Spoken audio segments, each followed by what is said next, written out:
Hi, everybody. Today's Monday, March 23rd, 2026, and our dear friend, our brother, Professor Postol is here with us. Welcome back, Ted. Nice to be here. Very much nice to be here. Ted, let's start with the conflict, with the war in the Middle East between the United States and Iran. Israel is part of that war. And here is Donald Trump today is talking about that there is something going on. We are, negotiating all of it. It seems that he's trying to manipulate the market, and he feels that this way he can do something to influence the market. Because what we've heard from the Iranian officials, there was no direct and indirect talk in the last 24 days. So it's Donald Trump is making something up. But putting all these all these sort of political moves on the part of the Donald Trump aside, how do you see this situation?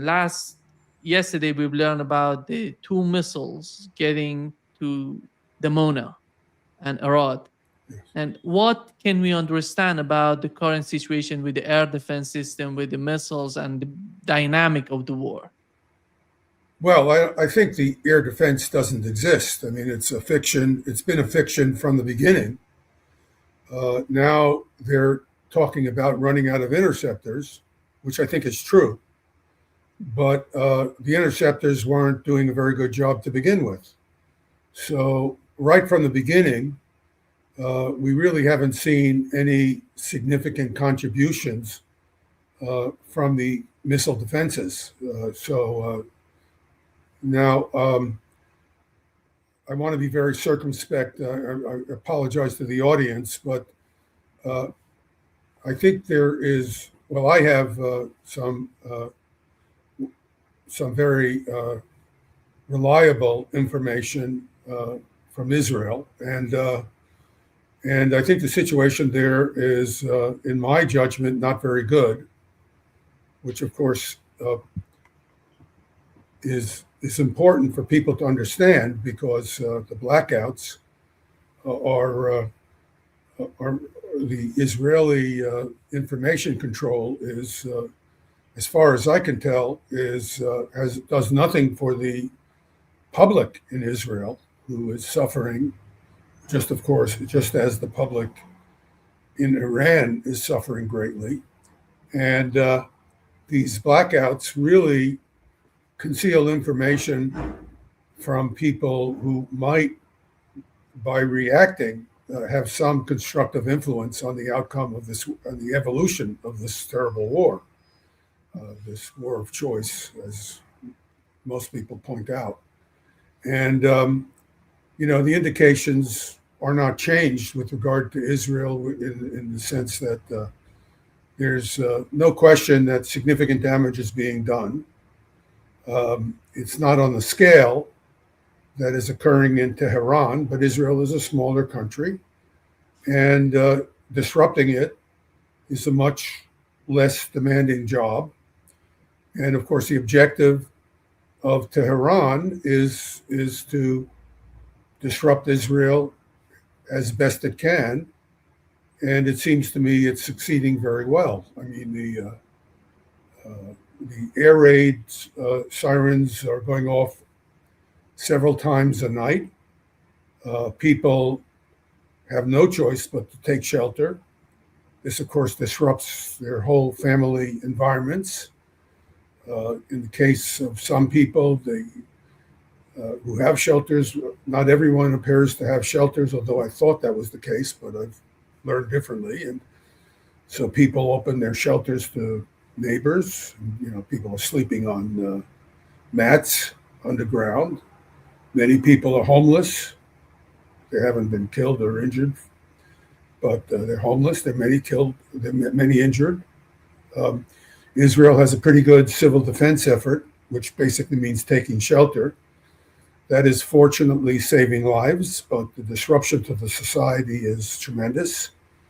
And and that's a good effect from the point of view of the Iranian government in terms of making the Israeli government take notice for what they are doing for their unjust aggression toward Tehran. So, of course, as usual in war or in many wars, the people in between, populations of Iran and Israel, are suffering the most. Uh, Obviously, I mean, I have had no contact with Iranians, but it seems to me it's worse in Iran, although it's a bigger country and it's somewhat more diluted. But killing all these people for no reason at all, not to mention schools and destroying schools and uh, hospitals, and it's just unconscionable. But my concern at the moment has not been so much the air defenses, because it's important that people understand that these air defenses have never been functioning, because it's important to understand that this is a gigantic fraud that has been perpetrated by the US government and the Israeli government on American and Israeli citizens, not to mention Europeans who have paid enormous amounts of money for air defense systems that do not work against ballistic missiles. They do work against aircraft and drones. Uh, but that's another discussion. And of course, when they run out of interceptors, it means that the most problematic threat that the Israelis and others face now are the drones, because the drones are extremely accurate. They can be programmed from thousands of kilometers range. They have the ability to look at the targets prior to the final homing phase, and they essentially can run into the targets of interest. And we have seen that in the first day of the war. I mean, when the Iranians basically destroyed the entire base of missile defense radars in Israel. Now, from my point of view, speaking as a person who looks at it from a military point of view, that was the most important first step in a process where the Iranians are going about destroying all the air defense radars as well. There is no air defense. Without radars, you have no air defense. You can't shoot down drones. And those drones are, from the point of view of interceptor capabilities, relatively easy to hit. But if you don't have radars to observe the incoming drones and track them, those interceptors are useless. And we are now getting to a second phase where the Iranians are able to tear down the remnants of air defense being distinct from ballistic missile defense. And those air defense capabilities are critical because the drones are extraordinarily accurate. So the drones and cruise missiles will now begin to become the major inflictors of damage as things proceed. And in Dimona, we saw what looks like a couple of ballistic missiles with significant warheads on them come in and do damage. There's some nonsense about falling debris. There's no falling debris. These things came in. They were unengaged, or if they were engaged, there was some evidence. I've been very busy trying to do analysis. My problem is I can't follow the news and do analysis at the same time, and I'm trying to identify issues that the audience should be thinking about in the future, at least. And the issue I will talk mostly about now is the potential escalation to nuclear weapon use. Because to me, this is the gravest danger we now face, because Iran is now beginning to bring the full weight of its strike capabilities to bear on Israel and the military installations in the Persian Gulf. And this is going to do more and more and more damage, and it's going to cause more and more desperation in the Israeli and the US government. So we saw a very, I want to underscore, I don't take a lot of solace in this, but we saw a little bit of sense shown by Donald Trump when he stepped back from this unbelievably escalatory threat to destroy Iran's energy production system. And the Iranians basically told him what anybody could have told him. His advisors, I presume, told him this, that the Iranians are in a position to destroy the energy production facilities throughout the Middle East, which is what apparently the Iranians returned as a threat. And it's good that somebody was listening, somebody in the White, I presume it's the intelligence people who went to Trump, he obviously didn't listen to them initially, but basically said, you're going to have trouble like you have never seen before if you go ahead, because the Iranians will respond. They're in a war for survival, and they're not fooling around. They have reached the point where it's clear to them. I'm not speaking for the Iranians, but I'm speaking as a person who observed their situation. It's clear to them that they will get no relief of any kind unless they make it clear that if you don't give them some space, they're going to bring everything down with them. That's what they're saying, in a more polite way, but that's basically what they're saying. And I don't think they have a choice myself. I mean, in their position, I would do the same.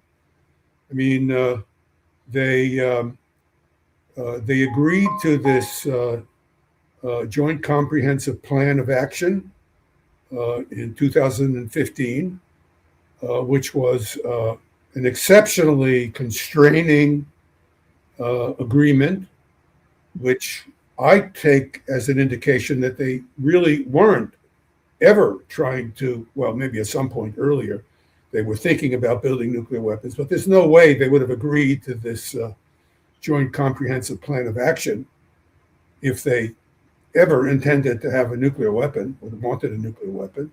Trump, of course, withdrew from the agreement, saying it was inadequate. There's no way that agreement was inadequate. It was a tremendously constraining agreement. Tremendous. I can talk about that sometime, but people are interested. But a tremendously constraining agreement.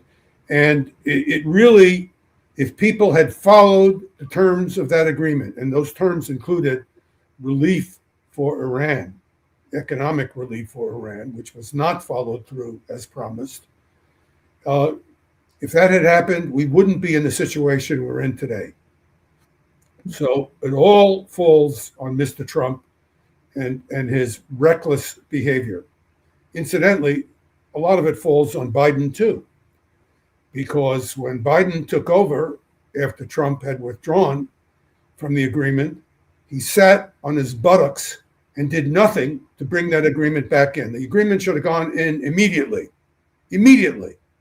And Biden instead said, well, let's renegotiate it. Let's see if we can get something else. This is the American negotiating attitude. This is all these extremist elements, many of them academics too, incidentally, my friends at Stanford, who I like to bring up, and completely misinformed about this, and not recognizing that when you reach an agreement, you have an agreement. If you and I agree if I agree to sell you an automobile and you agree to pay a certain price, I can't come back to you later and say, well, I've decided you really should pay twice the price. I really think that's, something. That's not an agreement, and what diplomacy is no different from interactions between human beings. We have trust in each other. We understand the rules. We have implicit rules that we both come to a process. We come into the process with a certain common understanding of what the rules of engagement are. And when we reach an agreement, we stick by it. We don't just arbitrarily change it, or if we want to change it, we could. I could say, well, the car I'm selling you, I realized it's not as, it's not as, I actually inadvertently misinformed you. It's really not in the same shape I thought it was in. I really should charge you less. That's what a fair agreement is about. We aim at building trust so that the next time we talk with each other and we have an agreement to make, we understand that both sides are aware and respect the interests of the other partner in the agreement. It's a partnership. These people don't behave that way. And they have destroyed the whole foundation of diplomacy, not only between Iran and the rest of the Western world, but also between Russia and China and the rest of the Western world. So we've got a lot of building to do, we being the American government. And if there's a new government at some point, we don't need another Biden replacement. We need people who go in and say, we realize this situation is unacceptable, has been unacceptable, and we are going to demonstrate that we understand what an agreement is and we understand how to keep the terms, make an agreement with good faith. And instead of taking all this, we got to take advantage. No, the agreement has to meet the needs of the different parties involved. And both parties have to understand that there are needs that each party has and make compromises that are compatible with their own needs, and then in good faith follow through. That's the way an agreement runs. You can't say, now I have an ability to screw them on this. It doesn't work that way. If it works that way, you're going to be in the situation the United States is now in. Nobody trusts you, and nobody should trust you. So that's the situation we're in. Now, what I'd like to talk about now is the grave danger we have of an escalation to nuclear war. As I mentioned earlier, we have a very dim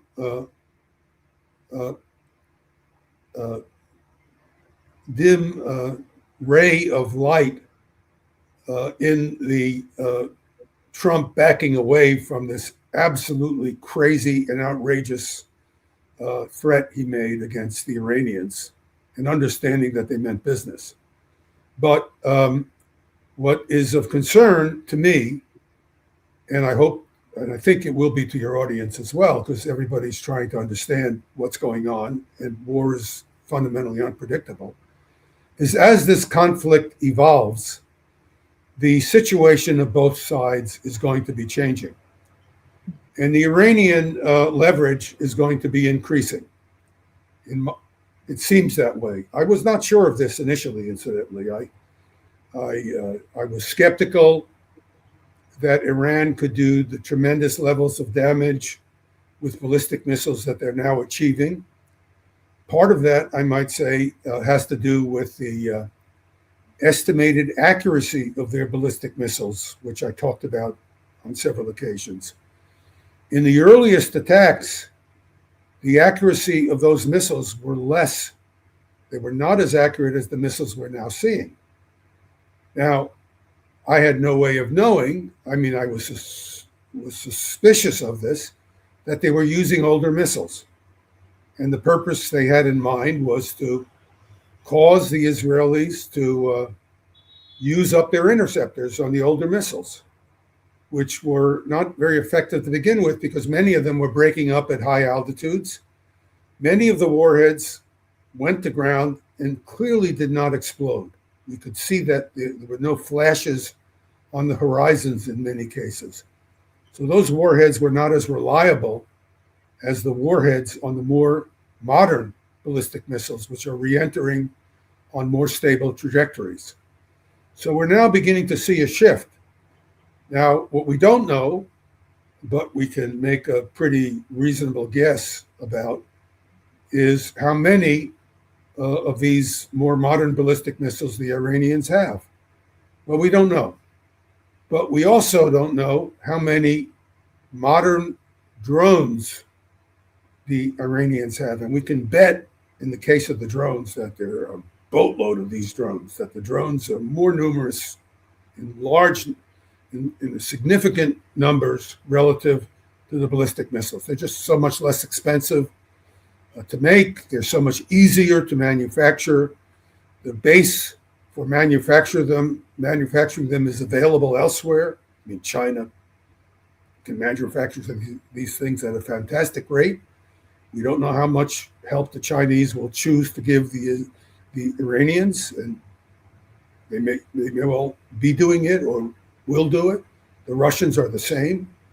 These Shahad type drones, or which the Russians, I guess, call Jiran drones, are very similar, easily modified if transferred from one country to the other for special purposes. The technologies are all interchangeable and compatible. They're universal. And this drone war can go on for a very long time. And without air defenses, the weight of capability inevitably goes to the Iranians. So I'm guessing, again, it's a guess, that we will continue to see large amounts of damage from ballistic missiles, no question. But I think the significant levels of military damage and degradation of the general air defense and military capabilities in Israel and the Gulf are going to be accumulating from drone attacks. At least that's my best guess. But as the situation further deteriorates for Israel and the West, the question of whether a nuclear response might eventually come up, particularly on the part of the Israelis, who may eventually get to a point where they begin to see their survival as a state under threat. And I think that could occur. I think the Israelis are now suffering, I would call it serious damage, but not existential. I mean, the society is rich, it's robust, it has many, it has been under attack many times, so it has developed many passive defense capabilities that will help keep deaths down. The total weight of munitions that can be delivered by Iran is much lower than what has so far been delivered to Iran. Over time, it may change. That may change, and so the situation is bad and should be getting people's attention, but it's not necessarily existential, at least as far as I can tell. Enough that anybody with common sense would be talking about stopping this. But we're not dealing with people who are showing much common sense. So that's my concern. Now, I sat down and said to myself, what could Iranian military planners be thinking about with regard to retaliating against an Israeli nuclear strike on Iran? Because I do not believe, nothing is predictable, but I do not believe that Iran would strike with nuclear weapons against Israel first. I think the Iranians are very sensible. They've had enough, and I don't blame them. And they want this thing ended. And they want all these attacks on them and this constant attempt to crush them to end. And they're going to follow this through, no question, and no question from my point of view. So at some point, things are going to get really hairy because the Israeli government is led by messianic lunatics. We have a gangster sociopath in charge of the American government. He may be showing signs of dementia. I can't tell because this guy is so nuts that it's hard for me to tell. He's not surrounded by many people who are responsible, although I think there are some people who are there who They're not very admirable people, but they know better. I think this guy J.D. Vance is not crazy. He's without any ethical standards of any kind, but that's different from being crazy and suicidal for the country. And I think he may eventually play a constructive role if he's in a position to do so. If it doesn't cost them any, it's like a lot of these people, I like to describe them, they'll do the right thing if it doesn't cost them anything. So he's in that category. He surrounded Tulsi Gabbard, although she's made very bad judgments in my view. I think she understands the situation. I do think she's very smart. And I do think she's going to stick to her guns with regard to telling the truth. I think she's hurt herself badly, but that's a different discussion. But I do think she knows what she's doing, and she's going to speak the truth to this lunatic. And she's going to have some support, I think. I'm hopeful from someone like Vance. I mean, she's not going to be totally out in left field as she has been. So I'm praying that some form of rationality will possibly play a role in the future. But this Netanyahu is a man who I just don't know how to establish boundaries for him, and he's surrounded by these messianic religious lunatics who they remind me. But he's becoming an AI character recently because mostly he's hiding somewhere because he's not out that much. It's like this. I think I told you this joke of this Israeli friend of mine where I said to him, he was dragging me to this Wailing Wall, and I said, Reuven, I feel like we're going back 5,000 years. And Reuven says to me, oh, no, much further. and that's the way I feel about these people. They're crazy. 5,000 years is not enough time to go back describing them. Anyway, so hopefully the forces of rationality, which do exist in Israel. I mean, I know many people who are quite rational. They're not in control. But I'm hopeful that some people within the society who have rational and deep understanding of how dangerous this situation is will eventually begin to influence the situation. I don't know. I'm just hoping. But if my objective in the discussion to follow is to explain to people that Israel, and I'm explaining to everybody, I'm explaining this to Americans, Western Europeans, Israelis. I want Israelis to know this.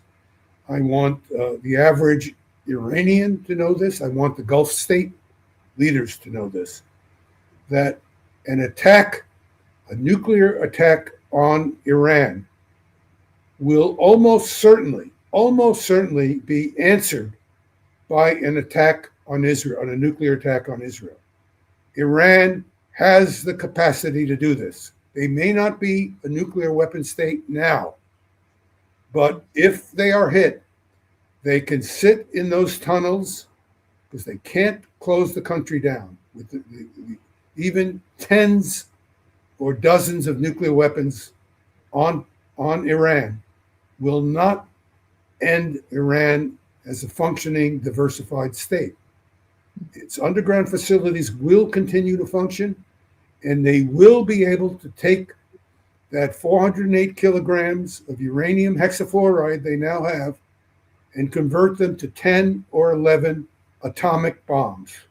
Now, those atomic bombs are different from the modern weapons that I have talked about in the past. The modern weapons I've talked about tend to be thermonuclear weapons, much higher yields. They're the kinds of weapons that the United States and Russia deploy, China now. These are much lower yield bombs, but people should make no mistake. They are as deadly or more deadly than the more higher yield weapons because you can use them efficiently. And I sat down and I asked myself, if I were, and I incidentally, I have worked on nuclear weapon attack planning. Maybe I should be tried as a war criminal sometime in the future. But when I was in the Pentagon, I looked at war plans, detailed, real war plans, and looked at the ground zeros, and looked looked at matters of optimizing those attacks. And what do I mean when I say optimizing those attacks? Those attacks were technically, carefully optimized to do the most damage you can do with the available destructive capability. Okay? That's what optimization means when you talk about optimizing a nuclear attack. You're talking about optimizing death and destruction, maximizing death and destruction. So if you're a military planner in Iran and your country has been attacked and you have one group of people fabricating the weapons and another group planning how to use them, well, let me show you how they might use them. And let me tell you, might is a weak statement because I think this is a prediction. I think this is certainly what could happen among many other kinds of things that could happen. And one of the things to do would be to go after Tel Aviv. Tel Aviv is the big population center. It's a large area target. It's a very dense target. It's the economic and population center for Israel. There are other, of course, important centers. But this is the one place you would certainly attack among others. So I sat down and said, what would happen if I took 3 of my 10 or 11 atomic bombs? These are the things that are no more damaging than what destroyed Hiroshima in 1945. And I laid them down in a pattern on the most densely populated areas of Tel Aviv. Now, I lay them down with a deep understanding of the nuclear weapons effects. I don't sit around doing stupid things like thinking about blast alone. There's going to be blast, there's going to be nuclear radiation, and there's going to be firestorms that are produced by these weapons. And the firestorms, if I space the weapons out, can propagate and coalesce to make larger areas of fire than I could get with the individual weapons. And so I would space them accordingly. So let's look at slide 1. Yeah. Okay, this slide shows you 3 10 to 15 kiloton low yield atomic weapons. So these are different. They're fundamentally similar, but the physical effects express themselves in a different manner. First of all, what I've shown in the middle is I put little icons for the fireballs. So to remind your audience, the nuclear weapon detonates. In this case, these are low yield nuclear weapons. So the fireballs are balls of superheated air, which are about 1% the density of air because the nuclear weapon is very hot. In this particular case, the interior of the nuclear weapon is about 10 or 15 million degrees Kelvin. Thermonuclear weapon might be 100 million degrees Kelvin. So it's a lot hotter. But 10 million degrees is plenty hot. And what that fireball is a region of superheated atmosphere that has been heated to a temperature. This is at the maximum. It's forming a bubble in the air. It's maybe a few hundred meters, a fraction of a kilometer in diameter. So it's not miles in diameter. Its surface temperature is about 7,000 or 8,000 degrees Kelvin, which is a couple of thousand degrees hotter than the surface of the sun.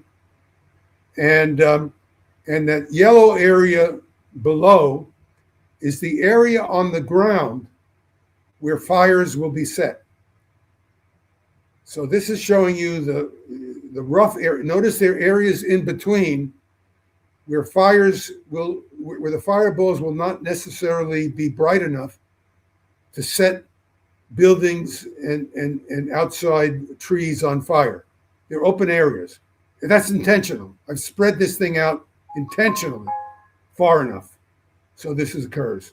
Now, something different that occurs with the lower yield nuclear weapons that you don't experience with the higher yield nuclear weapons is what's called the prompt nuclear radiation from the radioactive products that underwent this nuclear disintegration to to release all this energy. So you had uranium-235 and these are uranium weapons. We're not talking plutonium. They break up, and they break up into strontium and cobalt and xenon and all kinds of tinier nuclear fragments. Those fragments are very close together when the nucleus disintegrates. The electric field is very strong and long and blows them apart, and they give up and they release a tremendous amount of kinetic and electromagnetic energy. The kinetic energy is small relative to the light and heat because when the temperature is so high, most of the energy is in light and heat, not physical expansion. So, but these materials are undergoing nuclear reactions too, independent of the fact that they're creating a very hot ball of air. They're giving off nuclear radiation. Now, normally with a very high yield weapon, you would, if you were in a region where this nuclear radiation was very strong, you'd already be dead from the effects of blast and heat because the higher yield would create so much blast and heat relative to the nuclear radiation that it wouldn't matter that there was this nuclear radiation. But with these lower yield weapons, you're going to have nuclear radiation that you could experience relative to the blast and yield. I'll describe that shortly, but you have what's called, and this is sometimes called prompt radiation. So the fireball is radiating light and heat.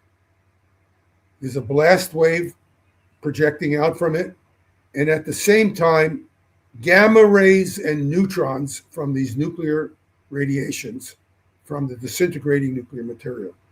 And if you're in close enough where you might imagine, surviving for some short interval of time from blast and heat, you could still get enough prompt radiation to kill you. You get them all at once, of course. So it's kind of it has to do with luck. If you're lucky, you're in direct path and you go quickly. So if we look at slide 2, I'm not talking about the radiation now from the nuclear radiation. I'm just talking about the fires that are set. Radiation has been, and I'll talk about that shortly, but but you have these regions, they're set on fire. Now, if we look at slide 3, you can see the instantaneous effects of the flash, because in the middle you see the white cloud of the rising mushroom cloud. Well, the rising mushroom cloud is this vast, heated, buoyant ball of superheated air. Incidentally, that superheated air is in part white because it's filled with moisture from lower altitudes that's rising up and cooling and condensing into water droplets. And those water droplets are going to be important. So that's a water cloud to some extent. It's very radioactive. But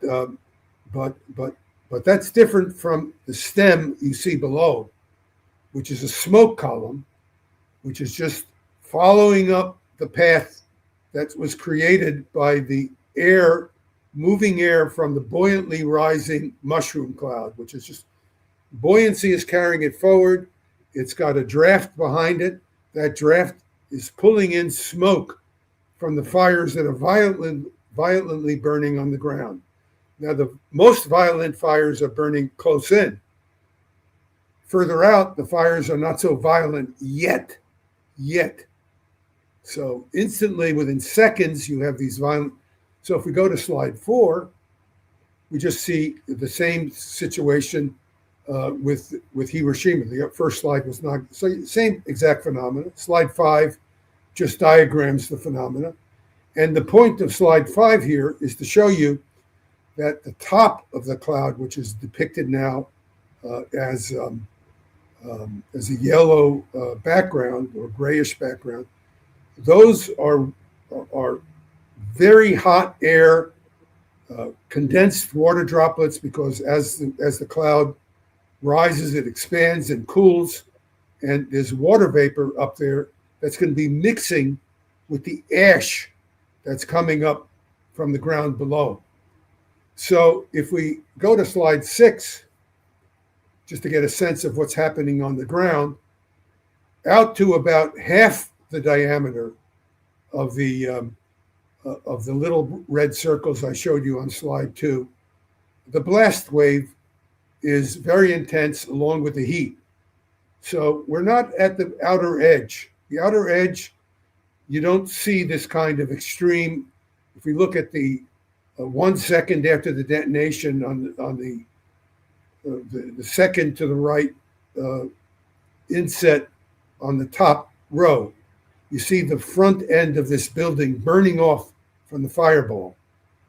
And then 5 or 10 seconds later, on the left, the lower inset, you see the shock wave arriving and striking and destroying the building. That's what would be going on the ground. It'd be 10 seconds, 20 seconds before the shock wave reached the edge of the red areas that I'm showing you. There would be fires already burning. Some of the fires would be put out by the wind. Some of the fires would be intensified. General blast damage would be everywhere. At the edge of the fire zone, you would see small fires burning, but those small fires would be burning without anybody to put them out. I mean, everyone is running for, people are hit with flying fragments. People are looking for loved ones if they haven't been killed. People have been severely burnt by the flash if they were unlucky enough to be in the side of the fireball. So what you have is, if you look at slide 7, areas that are closer in, burning violently because they've been set on fire very quickly. Not everything has been knocked down because the blast wave from this small nuclear weapon is not necessarily intense enough to knock down a lot of very strongly built concrete and steel buildings. Doesn't matter that they're knocked down. Everybody in them is dead or will die because everything will be on fire.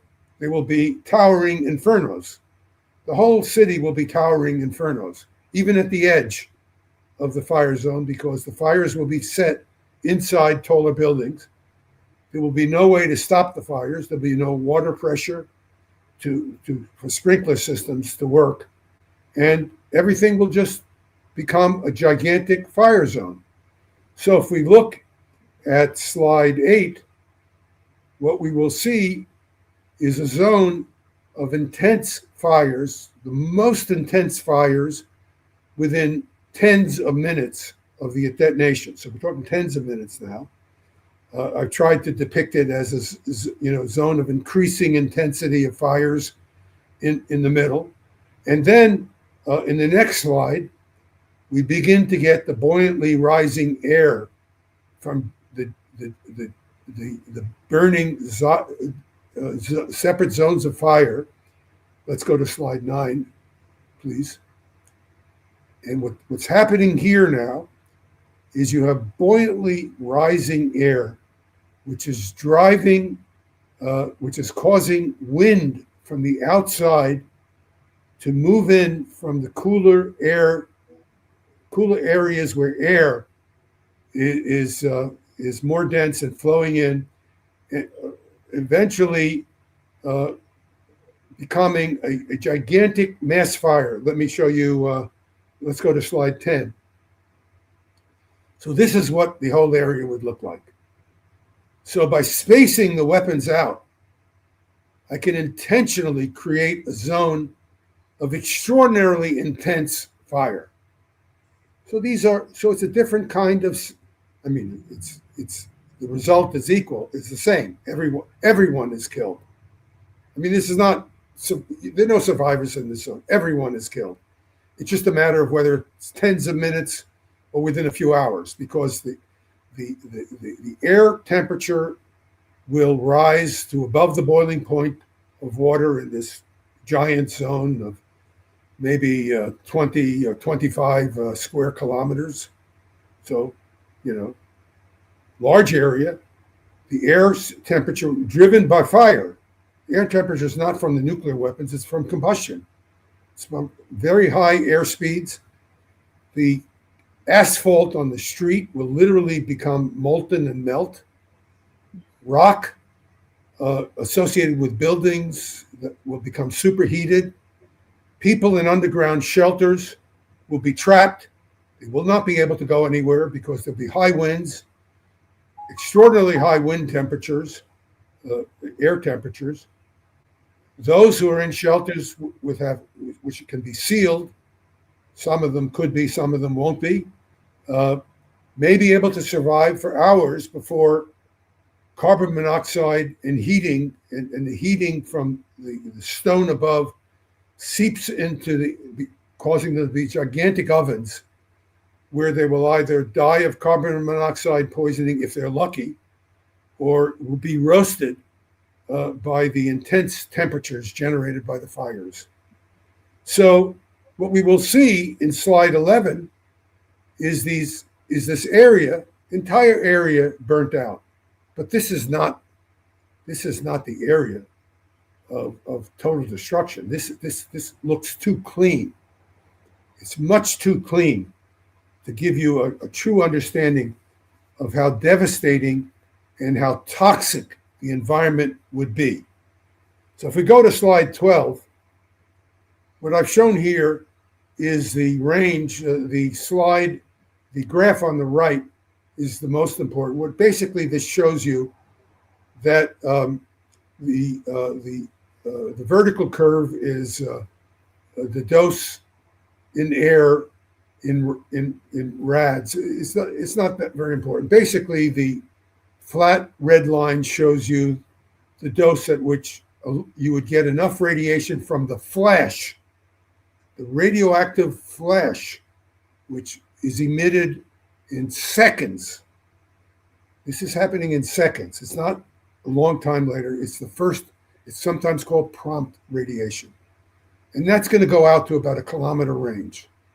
So if you're in a kilometer range of the detonation point, roughly half the diameter of those red circles, you will have received a lethal dose of radiation. You might receive somewhat less if you're in a building, you get some protection. If you're in a shelter, you get some protection. But there are all these different physical effects that are going to be occurring. And so you'll have this secondary effect from radiation. And of course, what slide 13 shows is this is the region of immediate lethal radiation. But what I'm not showing is the area that is subjected to what is called black rain. I showed you these radiation clouds, the mushroom clouds rising, which were sort of white, and below them you saw this black soot from combustion on the ground. That eventually all mixes into a mass fire zone. That water vapor, now that cloud will be black with soot, filled with soot. Soot is just incomplete combustion of materials on the ground. It's carbonaceous material, but the carbon is covered with materials that also did not burn. Could be nitric oxides, nitrous oxides, um, uh, um, uh, uh, uh, uh, things like literally cyanide, um, all kinds of combustible, partially combusted materials.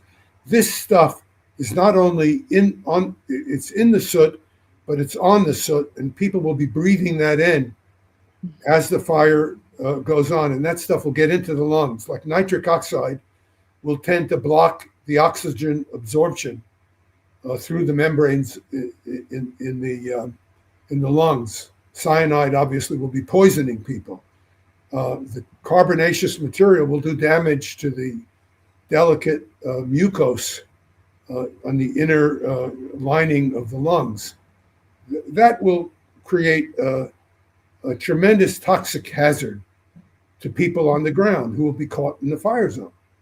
And now, if we look at slide 14, we can see this is Hiroshima, and the crisscrossed area on the upper left side shows you an area of heavy rain that fell to the north and west, north and east, I'm sorry, north and west of the actual target area, which was burning violently. That was an area of rain. It was known as the Black Rain.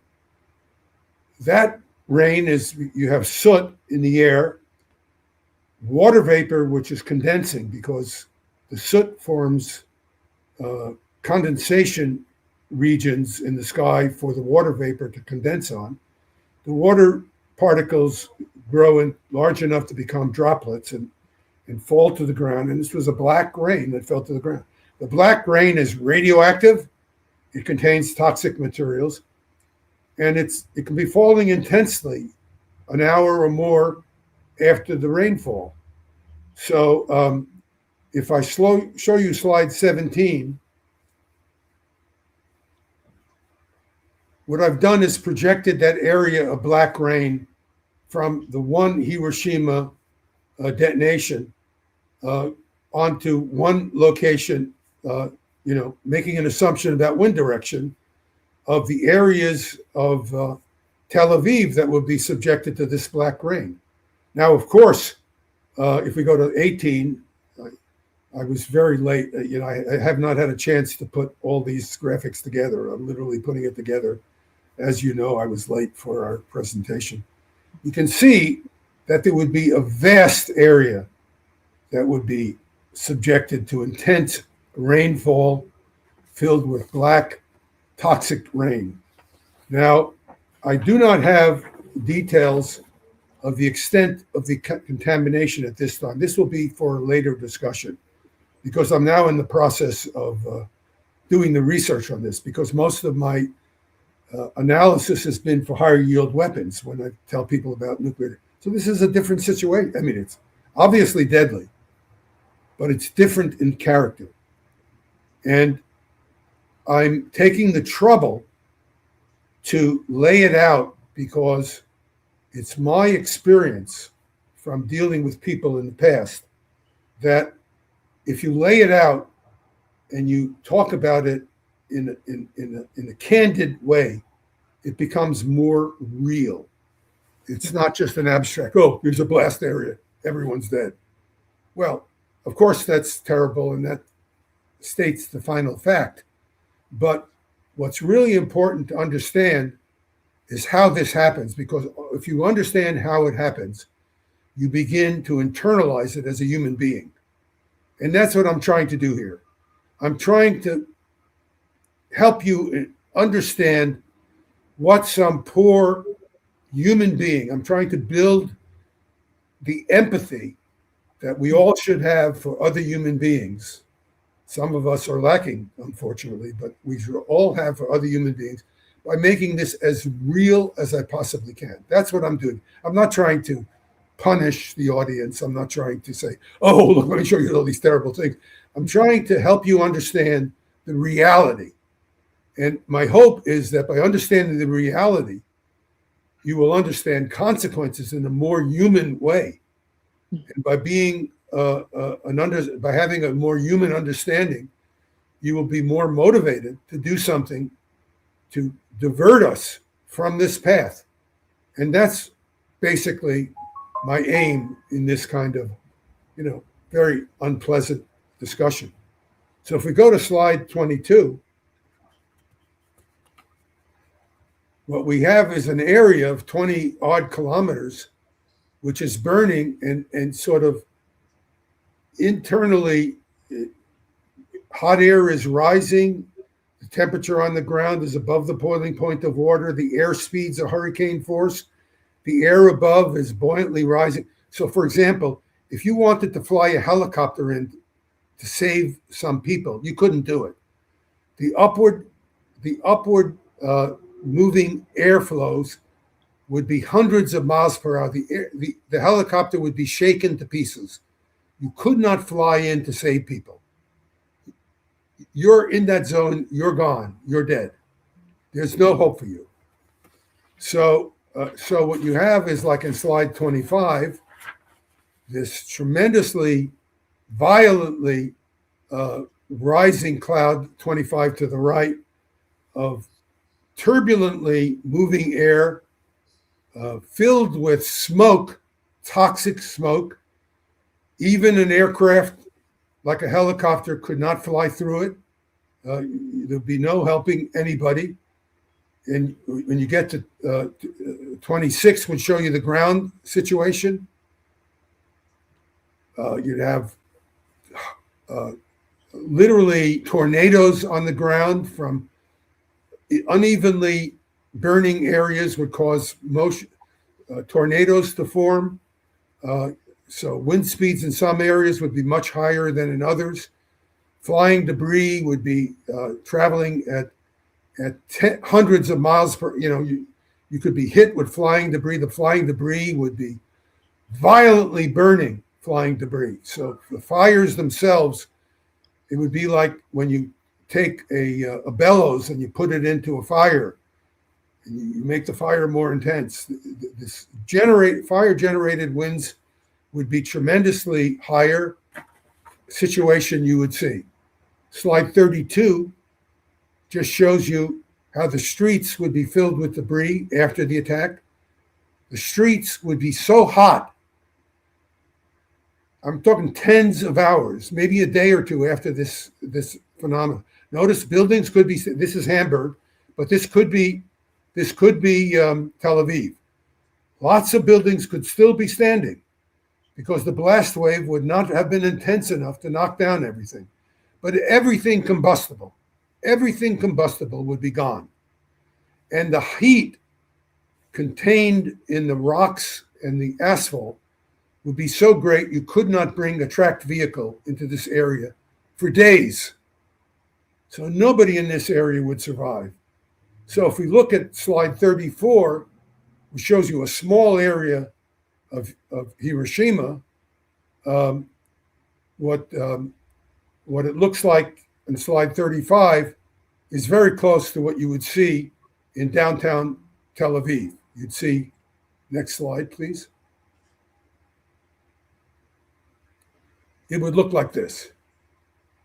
But there would be 20, notice this is only a kilometer, 3,000 feet, 1 kilometer out. We're talking about 25 or so square kilometers of Tel Aviv would look like this if you took satellite photographs.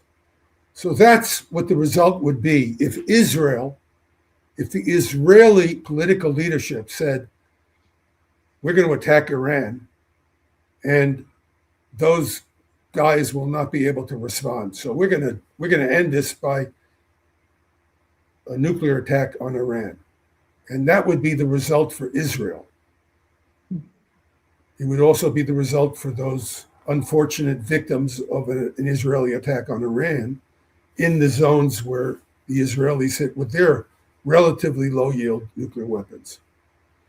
So the reason I'm going through this is I'm really trying to say to people, let's not let this happen.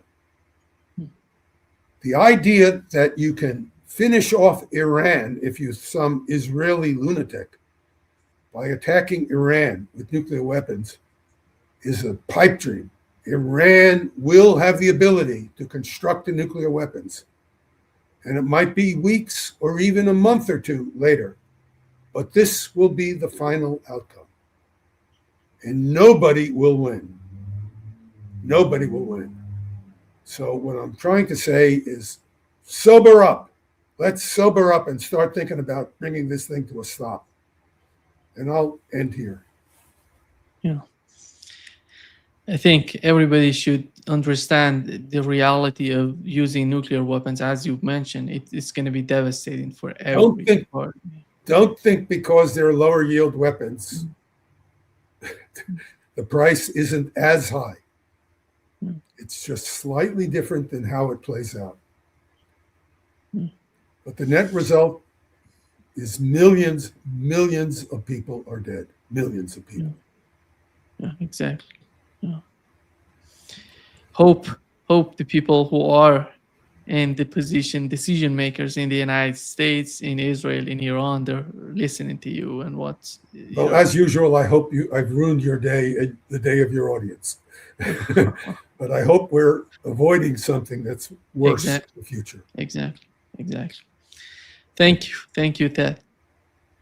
You always bring important issues to the scene, and many people must know about the reality of using nuclear weapons. This is what Larry Wilkerson brings. He's pointing out these important things. I can't add to his discussion. He knows more about these other things than I'll ever know. But where I can point out is I can put meat and substance, technical substance on it that Larry can then run with. And that's what I'm trying to do here. Thank you, Ted. And see you soon. You take care. Bye-bye. Take care. Bye-bye.